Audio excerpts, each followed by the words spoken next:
Welcome back to Dark Side of the Mic. Today we're going to look at the Beyerdynamic MCE 58, which is an omnidirectional condenser reporter style mic that is available still today. You can buy it new for about £300 to £400. Now I wouldn't suggest anyone spend that on it, but I got mine on eBay for about 45 quid delivered second hand, and it's absolutely in perfect condition, so I'm really happy about that. First thing I noticed about the mic is the build quality. It is built like an absolute tank in true Beyerdynamic fashion. Has a real fair bit of weight to it, almost like a truncheon, and it feels like you could do some real damage with this. Now, one thing to note about this mic is that it's only powered by a AA battery. It will not work off phantom power even though it has an XLR connection. The XLR out is unbalanced, so in that sense it will work with more or less any device with an audio input, so things like handheld recorders, anything with a 3.5mm input. The one caveat with that though is the mic has very low sensitivity. It's about negative 49 dB, so it's pretty much like a dynamic mic in terms of how hot the output is, and it's not very hot at all. So at the moment I have it connected to my PodTrak P4 and I'm recording at about 4.5 out of 10 on the gain dial. And just to give you some perspective, when I use my SM7B with the PodTrak, I'm at 5.5 out of 10. So this needs a fair bit of gain, not as much as the SM7B, but pretty much the same as most standard dynamic mics. So that's something to bear in mind. So if you're going to use it with a small handheld device, you have to ensure that that device has reasonably decent enough preamps to be able to really provide enough gain for the mic. And just to demonstrate that just now, I've connected the mic to my iPhone, and using a few different cables to get the mic from XLR to TRRS, we're able to connect the mic without a preamp and get a signal into the phone. I've had to increase my gain to about 95% in the Rode Reporter app. That's the app I'm using, and I'm getting about, negative 12 dB on the gain dial. So we'll stop for a second to get a sense of the noise floor here and see how it sounds. And just to compare that with the PodTrak P4, we'll stop for a few seconds of silence here. Okay, so it's clear from that little test that the iPhone is clearly noisier than the PodTrak P4 when the mic is connected to it. That's not a huge surprise, but I don't think it was horrendously bad at the same point. And if you're using it in a live ambient environment, I think that could still be fairly usable. Now, one of the most positive things about this mic is the way that it handles plosives. If I were to say Peter Piper picked a pack of pickled pineapple pizza, virtually nothing gets through, and I'm talking only about an inch or two off the mic directly at my mouth. I'm not using any kind of special mic technique with this at all, and the plosives are being rejected really quite well.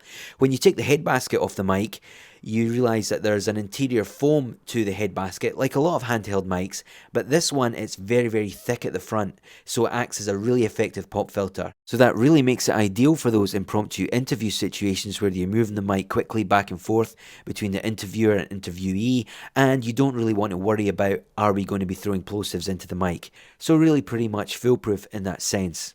Being designed as a handheld mic, we should test some handling noise, and if I move it back and forth between my hands at the moment, really you're not picking up very much at all. We'll stop for a second of silence.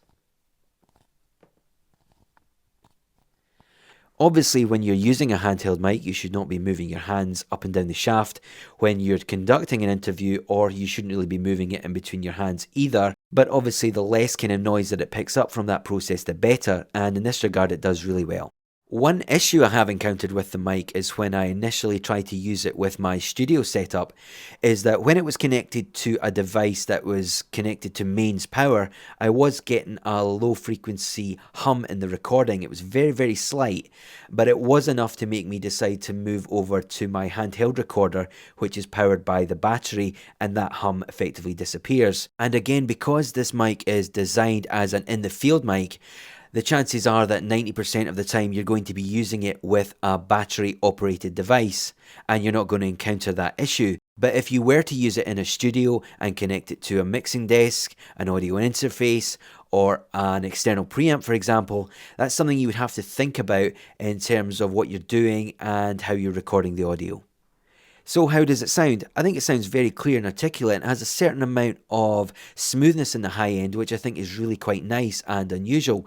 The frequency response says that it rolls off at about 150 Hz, and that does more or less bear in mind what we're hearing here. It does feel slightly thinner than a lot of other mics, and when we do some comparisons shortly, we should get a better sense of where it sits in terms of the sound signature. And because I don't have any other reporter style mics to do a direct comparison with the MCE58 with, what we're going to do instead is a kind of veritable tramp's cocktail of various mics that I think either have some relevance here in terms of their technicalities or their use case scenario. So hopefully it'll be interesting. So the first mic up is the Rode Wireless Go 2 lavalier mic, the transmitter mic that comes with that kit. Now you might be wondering, why on earth are you comparing that with the MCE58? Well, when you take apart the MCE58 head basket and have a look at the capsule, it is very, very small, not unlike the sort of capsule that you would find on a lavalier mic. Again, it's omnidirectional, and again, it's an electric condenser capsule, so a lot of similarities there. In many ways, you could say the MCE58 is a lavalier on a stick, and that's what Rode is encouraging us to do with their Interview Go kit, where they actually provide you with a stick to put the wireless Go transmitter on and use it in the same way. So this is how that sounds, and I don't really like the sound of this mic as a lav mic when it's clipped onto your shirt, but when you're using it in front of you in a kind of interview situation, it isn't too bad. But how does it compare to the Beyerdynamic? Let me know what you think. Okay, to continue with this idea of a lavalier on a stick, we've moved over to a better lavalier that I have. This is the Naiant X-X model that is a kind of custom-made lavalier from the United States. And I think this provides a much fuller, more articulate, really much better, well-rounded sound than the wireless Go 2 system does. But I'm just holding this in front of me as if it were a reporter style mic, just to get a sense of the same sort of positioning that the capsule should be in comparison to the way we're using the MCE58. And this is how that sounds. But interested to compare this to the Rode Wireless Go 2 lavalier, and just to see what the sound differences are, and how close is this then to the MCE58. And next up we have the Rode M3, and this is another mic that I think you could conceivably use this as a handheld style reporter mic. This is a cardioid mic, so you need to be extra careful with the way you're kind of positioning the mic when you're recording the audio, but it can run off a battery as well as phantom power, so it does have that flexibility that the MCE58 has in terms of being compatible and usable with a range of lower grade devices, if you like. You do need to be careful with the handling noise, as I'll demonstrate in a second, and you do need to be careful with plosives, so it's not ideal in that sense. But in terms of the sound, I think it gives a bit more low end certainly than what the MCE58 does. But in terms of usability as a reporter style mic, I'm not so sure. If we were to move it in between our hands at the moment, it does pick up a fair bit of the cable noise and every little bump and knock of the actual mic body, but maybe it could be used if you were extra careful. And next up we have the Beyerdynamic M201 TG. This is a dynamic instrument mic that I think is fantastic on voice. Now, you would never really entertain using this mic as a handheld mic because every kind of slight touch of the body is picked up by the capsule. But it does give us a useful kind of reference point as the signature Beyerdynamic sound, that mid-forward presence boost and the overwhelming warmth in the low end is really what makes this a fantastic microphone for spoken word and voiceovers. And finally, we're going to listen to a short shotgun mic. This is the Audio Technica AT875R, and I chose this one over the 416 and some of my other shotguns because this has a kind of roll-off in the low end as well, about 150 Hz. So it may be a more comparable mic to put up against the MCE58. I think this is a particularly fantastic sounding mic. And of course, shotgun mics can be put in a shock mount and used fairly successfully as a handheld interview mic. So maybe not the same as an interview reporter style mic, but still very usable. The AT875R has a fairly smooth high end that is not too dissimilar to the 416, not quite as good, but certainly very comparable. And I think a really nice mic and popular mic used in podcasts as well. And so on to some final thoughts then, and we're back on the Beyerdynamic MCE 58. At this point in the recording, I've added some EQ and compression to give us a much more full-bodied sound, and it'll give us an indication of how that can sound if you're going to process the audio afterwards. Having listened back to the comparisons there, it's clear that MCE 58 does sound a fair bit thinner out the gate than most of the other mics, but it does sound fuller than the Wireless Go 2 transmitter mic, which in the side-by-side I don't think sounded very good at all.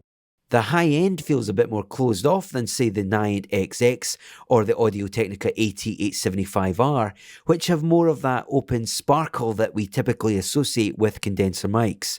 In many ways, the MCE58 sounds and behaves a bit more like a dynamic than your typical condenser. There's a dry focus there that is really very articulate and unobtrusive.